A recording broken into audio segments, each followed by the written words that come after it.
নমস্কার। বিশ্বকবি রবীন্দ্রনাথ ঠাকুরের একটা কবিতা লাইন মনে পড়ে গেল। বিচারের বাণী নীরবে নিভৃতে কাঁদে। সত্যিই তাই। আজ সারা পৃথিবী একটা পঙ্গুতার মায়াজালে মায়াজালে আবর্তিত হচ্ছে। কারণ কি? এখানে অরাজকতা, নিষ্ঠুরতা, বর্বরতা লক্ষ্য নয়। সারা পৃথিবী পঙ্গুতার ব্যতীতে আজ মৃতপ্রায়। What is this life? Life is a struggle. Life is the struggle for strivings, difficulties and disappointments. কিন্তু আমরা জীবনকে ঠিকভাবে পরিচালিত করতে পারছি না। শুধু ব্যর্থতা, হতাশায় আমরা আজ জর্জরিত।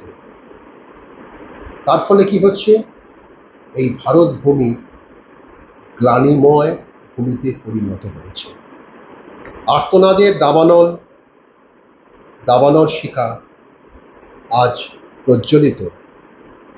মানুষ, তুমি প্রকৃত মানব ধর্মে দীক্ষিত হও, তা না হলে আমাদের ভারত ভূমি পবিত্র ভূমিরূপে পরিগণিত হবে না। আমাদের একটা জিনিস ভাবতে হবে সবসময়, যে আমাদের চিন্তাধারাকে পবিত্র একটা ধারায় পরিচালিত করতে হবে।